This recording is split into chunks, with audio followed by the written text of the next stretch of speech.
আসসালামু আলাইকুম everyone, welcome back to my channel Nasma kitchen. আমার আবারও নতুন একটা ভিডিওতে সবাইকে স্বাগতম। আশা করি যে যেখান থেকে দেখতেছেন সবাই অনেক ভালো আছেন। আজকে আমি আপনাদের সাথে শেয়ার করব বাটা মাছের রেসিপি, সাথে থাকতেছে মসুর ডাল, আলুর ভর্তা। মাঝে মাঝে এমন রান্না বান্না করতে ভালোই লাগে, একেবারে পেট ভরে ভাত খাওয়া যায়। প্রথমেই আমি মাছগুলোকে ভালোভাবে পরিষ্কার করে নিয়েছি, এরপরে ফ্রাই প্যানে দিয়ে দিলাম। এরপর এর মধ্যে দিয়ে দিয়েছি কাঁচামরিচ, রসুন, পেঁয়াজ কুচি।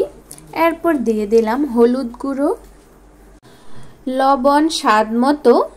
এরপর দিয়ে দিলাম জিরা গুঁড়ো আর ধনিয়া গুঁড়ো। এরপর দিয়ে দিলাম সয়াবিন তেল। সব কিছু দিয়ে দেওয়া হয়ে গেছে। এখন আমি হাত দিয়ে মেখে নিব মাছগুলোকে। আর মাঝে মাঝে এইভাবে বাটা মাছ রান্না করে খেয়ে দেখবেন, অসাধারণ হয় খেতে। আমার তো খুব ভালো লাগে, অবশ্যই আপনাদেরও ভালো লাগবে। বাটা মাছ আমি সব সময় ফ্রাই করেই খেয়ে থাকি, মাঝে মাঝে এইভাবেও রান্না করে খাই।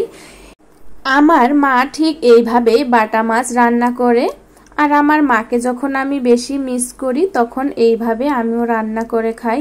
আমার মায়ের হাতের রান্না অনেক মিস করি। মায়ের হাতের রান্নার সাথে আসলে কারো রান্নারই তুলনা হয় না।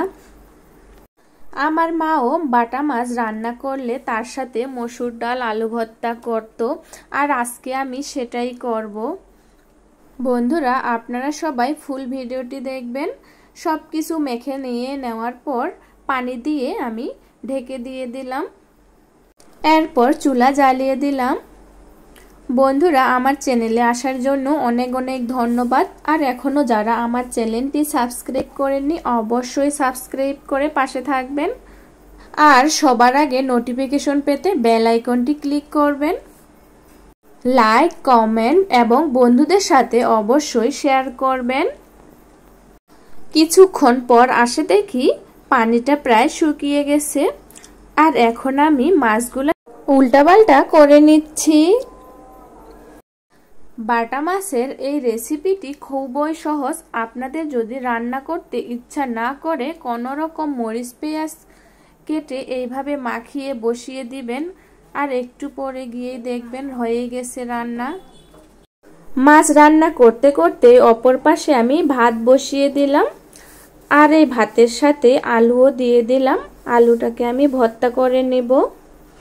বাটা মাছের এই রেসিপির সাথে আলুর ভর্তা আর মসুর ডালের সাথে খেলে কিন্তু পুরো জমে যায়, খুব ভালো লাগে খেতে। চুলার মিডিয়াম আঁচে আমি মাছগুলোকে এখন হালকা করে ভেজে নেব। ছুন্নি দিয়ে মাছগুলোকে নাড়াচাড়া করে নেব না, ফ্রাই প্যানটাকে হাত দিয়েই ঘুরিয়ে ঘুরিয়ে নিচ্ছি।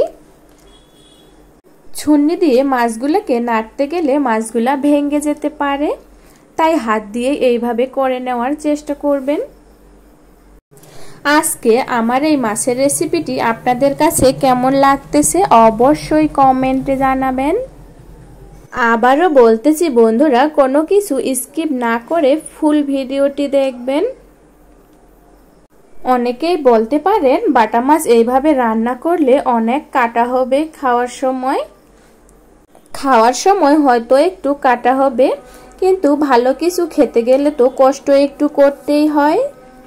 কথাই আছে না, যে মাছে কাটা বেশি সে মাছ খেতেও মজা বেশি। মাছ রান্না করে নেওয়া আমার হয়ে গেছে। এখন আমি মসুর ডাল রান্না করে নেব। মাছের রান্না দেখতে অনেক লোভনীয় হয়েছে। তো চলুন বন্ধুরা, এখন মসুর ডালটাও রান্না করে নেই। মসুর ডাল তো আমরা কম বেশি সবাই রান্না করতে পারি, তবুও একটু সবাই দেখে যাবেন আমি কিভাবে মসুর ডাল রান্না করে নেই।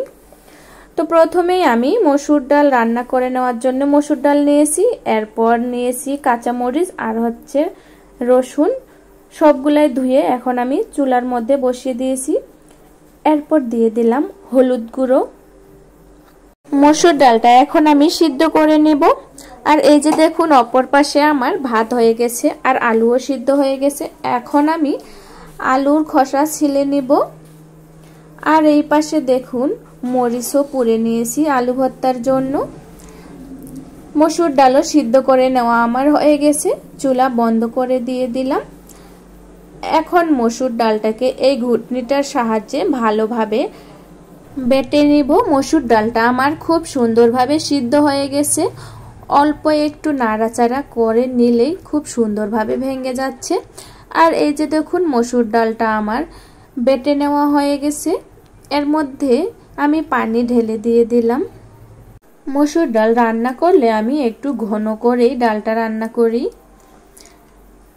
এরপর একটা পাতিলে পেঁয়াজ দিয়েছি আর হচ্ছে তেজপাতা, পেঁয়াজটাকে বেরেস্তা করে নিব। মসুর ডাল আমার খুব একটা পছন্দ না, তবে যদি আলুর ভর্তা হয় বা মাছ বা মাংসের সাথেই খেতে আমি পছন্দ করি, তাছাড়া ডাল খেতে আমার তেমন একটা ভালো লাগে না। তবে আমার হাজবেন্ডের ডাল অনেক পছন্দ, তার জন্যই প্রায় ডাল রান্না করতে হয়, আর আমি বেশি করে রান্না করে নেই, সে খুব ডাল পছন্দ করে। পেঁয়াজটা ভেজে নেওয়া হয়ে গেছে, এরপর আমি ডালগুলা দিয়ে দিলাম। এরপর ডালের মধ্যে আমি স্বাদ মতো লবণ দিয়ে দিব, আর এই লবণের জন্যই কিন্তু ডাল মজা হয়। ডালের মধ্যে লবণ কম বেশি হলে ডাল খেতে ভালো লাগে না, ডালের স্বাদটাই নষ্ট হয়ে যায়। আমার চ্যানেলে নতুন যদি কোনো বন্ধু আসে থাকেন তাহলে প্লিজ আমার চ্যানেলটি সাবস্ক্রাইব করে পাশে থাকা বেল আইকনটি বাজিয়ে দিবেন, লাইক কমেন্ট এবং অবশ্যই বন্ধুদের সাথে শেয়ার করবেন। ডাল রান্না করে নেওয়া আমার হয়ে গেছে, চুলা বন্ধ করে দিয়ে দিলাম। এরপর খেতে বসে গেলাম। দেখুন ডাল, মাছ আর হচ্ছে আলুর ভর্তা, সেই হয়েছে খেতে।